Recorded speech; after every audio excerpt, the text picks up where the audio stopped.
So far on the season, the Atlanta Hawks have a record of 9-5, and that's good enough to have them at third place in the Eastern Conference. And they look pretty good over their last 6 games, having a record of 4-2. They beat the Milwaukee Bucks twice, they beat the 76ers, and they beat the New Orleans Pelicans. So these are some great signs for the Atlanta Hawks because these are some of the better teams in the NBA. And earlier this season, we kind of saw them barely beat some of the worst teams in the NBA. So it was a great sign that they were able to beat some of the NBA powerhouses like the Milwaukee Bucks. A lot of people bring up them not having Chris Middleton, but they started the season off like 9-0 or 10-0. So they're still a pretty good ball club. But we look at the Atlanta Hawks. This is a new team, a different team that we've seen over the last couple of years, and I actually like this team, and the biggest reason is that this year they have a new identity. Over the last couple of years, they've been powered by their offense, but this year the Atlanta Hawks have been powered by their defense. Well, I should say so far they've been powered by their defense. So we look at why the Atlanta Hawks have this new defensive identity. I think we have to give a lot of credit to what they were able to do just this past offseason. I feel like a great thing that they did was keeping John Collins a part of the team. For me, it was just rumors. I don't know if this was true, but it was rumored that he was unhappy there, and it was a possibility of him getting traded. So I'm glad that he's still a part of the Atlanta Hawks because he brings so much on both sides of the basketball, and when he's locked in, he could be one of the best players in the NBA, especially defensively. He's just too big, too athletic, too much length to not cause havoc on that side of the ball. But it's all about being locked in and focused for John Collins. And then also they made the big trade for DeJounte Murray, and I think he's actually the biggest reason to why they have turned things around defensively. And also having John Collins out there, he only played 50-something games last year. Clint Capella, he suited up for 74 games last season, but he was not fully healthy, man. He had a bunch of little injuries that were nagging him, but I think bringing DeJounte Murray in, he is definitely the biggest reason. Now, we look at the Atlanta Hawks last season, number 2 in the NBA in offensive rating and number 26 in the NBA in defensive rating. And we come into this season, things have kind of flipped. As of right now, through 13 games with DeJounte Murray on this team, they are 13th in the NBA in offensive rating, which isn't bad at all, and they're number 6 in the NBA in defensive rating. So things are a little bit more balance right now. So we look at the starting 5 for the Atlanta Hawks, which is Trae Young, DeJounte Murray, DeAndre Hunter, John Collins, and Clint Capella. We could definitely make the case that 4 out of these 5 guys, everyone except for Trae Young, they are defensive-minded players, and they're pretty solid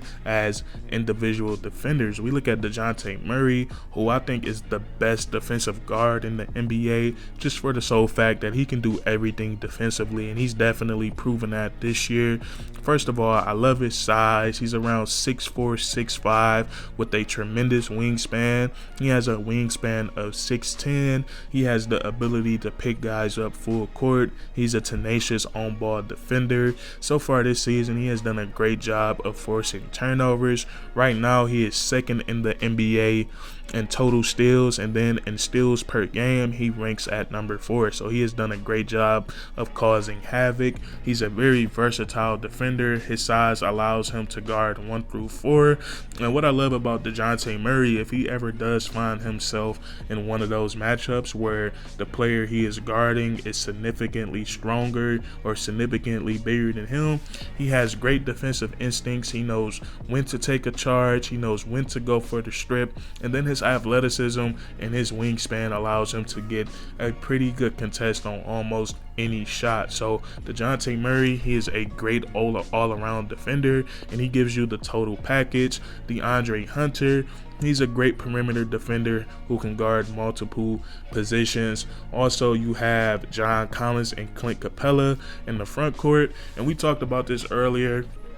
John Collins, whenever he's focused, he can be a great offensive player and a great defensive player. He's just he has too much size, He's too mobile, too much athleticism, and when he's locked in, he can cause some havoc on the defensive side of the ball. And Clint Capella, is great to see him fully healthy for the Atlanta Hawks. He's looking like the Clint Capella I seen with the Houston Rockets. He's coming down with every rebound. He's anchoring the paint. He's just doing a great job defensively. So it's not so the Atlanta Hawks, they have 4 guys who's great on the defensive side of the ball. With this personnel, we look at what they do defensively for the Atlanta Hawks. We're going to talk about how they defend the pick and roll. Now, the pick and roll may be one of the most simple plays in NBA basketball, and somehow it is still one of the hardest plays to stop in NBA basketball. And almost every offense in the league, it's their number one source of offense, or it's the most ran scheme within their offensive system. Almost everything turns into a pick and roll, and I love the way that the Atlanta Hawks guard the pick and roll. 9 times out of 10, they're never going to switch, and the bigs are always going to be in drop coverage. And the reason that the Atlanta Hawks does this, they're playing to their strengths. They want everything to be sent down into the paint, and you can do this when you have guys who can fight over screens. DeJounte Murray, DeAndre Hunter, we just talked about how great perimeter defenders that they are, and they're both pretty strong. So these are guys that's very hard to screen.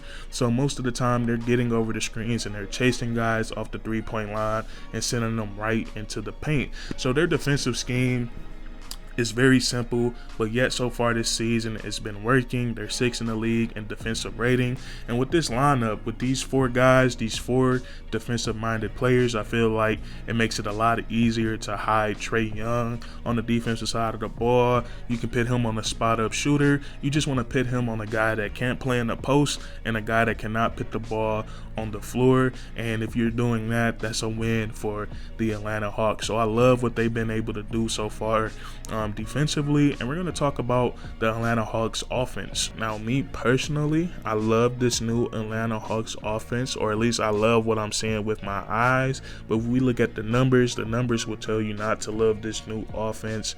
Last season, they ranked number 2 in the NBA in offensive rating, which is fantastic. This year, they dwindled down to number 13 in offensive rating, which in my opinion is not that bad, especially when you have a top 6 defense in the NBA.